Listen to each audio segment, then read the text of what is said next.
भाई साहब, मैंने आज जो पढ़ा ना, उससे मेरी आत्मा भी बोल उठी। तुझे तो नर्क में भी जगह नहीं मिलेगी। सीक्रेट क्लास एक ऐसा एच रेटेड मांगा है जो दिखाता है कि नॉलेज सिर्फ किताबों से नहीं, एक्सपीरियंस से भी मिलती है। और यहां एक्सपीरियंस का मतलब है पाप। इस वीडियो को देखने के बाद या तो आप हंसोगे या खुद को साफ करने गंगा नहाने जाओगे। कोई बीच का रास्ता नहीं है।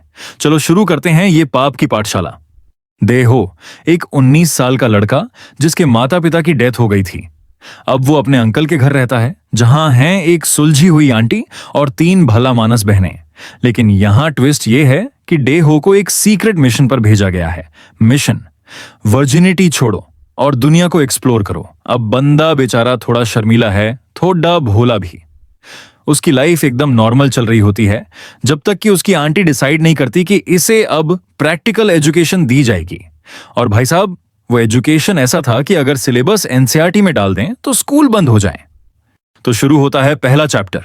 आंटी आती है डेहो के कमरे में और बोलती है, आज से मैं तुम्हारी टीचर हूं। और डेहो का एक्सप्रेशन ऐसा होता है जैसे उसे मैथ्स की एक्स्ट्रा क्लास लग गई हो। लेकिन मैथ्स नहीं थी, ये तो बायोलॉजी प्रैक्टिकल था। और ऐसा प्रैक्टिकल जो स्कूल में कभी नहीं सिखाया गया। यहां से हर दिन डेहो को नई लेसन्स मिलती हैं और हर लेसन में कुछ नया ट्विस्ट होता है। कभी मसाज, कभी ड्रेसिंग रूम स्पेशल, कभी किचन क्लास। सिलेबस ऐसा कि हार्वर्ड में भी नहीं मिलेगा। और सबसे खतरनाक बात, हर कोई इस एजुकेशन प्लान में वॉलंटियर कर रहा है। बहनें भी धीरे धीरे सिलेबस में घुसती जाती हैं। और मैं एक नॉर्मल रीडर वहीं बैठा सोच रहा हूं, मुझे किस सब्जेक्ट की पढ़ाई गलत लगने लगी है। अब जैसे जैसे चैप्टर्स बढ़ते हैं, सिलेबस भी एडवांस्ड होता जाता है। डेहो अब सिर्फ स्टूडेंट नहीं, एक तरह का डेमो मॉडल बन चुका है। हर बहन अपने अपने तरीकों से नॉलेज टेस्ट कर रही है। एक एपिसोड में तो लिटरली ये होता है कि बाथरूम ट्रेनिंग 101, फिर आता है लाइब्रेरी स्टडी सेशन और फिर बेडरूम रिसर्च प्रोजेक्ट। भाई, ये बंदा पढ़ाई कर रहा है या किसी एडल्ट वेब सीरीज का मेन लीड बन गया है? और सबसे मजेदार बात, डेहो के एक्सप्रेशंस, कभी डर, कभी शर्म, कभी कंफ्यूजन और कभी प्योर एंजॉयमेंट। मतलब बंदा धीरे धीरे हॉनर स्टूडेंट बनता जा रहा है। अब कहानी एकदम फुल स्पीड पे चली जाती है। डेहो अब इनिशिएट नहीं है, वो खुद लेडीज को टिप्स दे रहा है। एक सीन में वो लिटरली बोलता है, इस बार थोड़ा आराम से, पिछली बार मसल खिंच गई थी। मैं वहीं बैठा था, चाय पीते पीते स्क्रीन पर थूक दिया। बंदा ग्रोथ ऐसा दिखा रहा है कि हम भी सोचने लगे, क्या हम टाइम वेस्ट कर रहे हैं? और हर बहन के साथ उसकी बॉन्डिंग भी डेवलप होती है।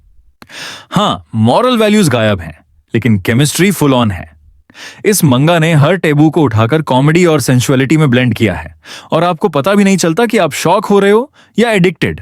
देखो, कहानी में लॉजिक की उम्मीद मत करना, लेकिन अगर आप आर्ट देखने आए हो तो भाई आर्ट फायर है। बैकग्राउंड से लेकर एक्सप्रेशंस तक इलस्ट्रेटर ने मेहनत करी है, गलत जगह पर। मेरी तरफ से 8.8 से 10 तक, क्योंकि कहानी पापी है लेकिन एंटरटेन पूरा करती है। और हाँ, ये मत भूलना, ये वीडियो एजुकेशनल पर्पस के लिए है। मतलब don't try this syllabus at home. अगर आप चाहते हो कि मैं और भी ऐसे गंदे पापी लेकिन मजेदार मंगास को रिव्यू करूं तो कमेंट करो अगला कौन सा पाप पढ़ना है। और हाँ, सब्सक्राइब कर लो, वरना अगली बार डेहो तुम्हारे सपनों में आएगा।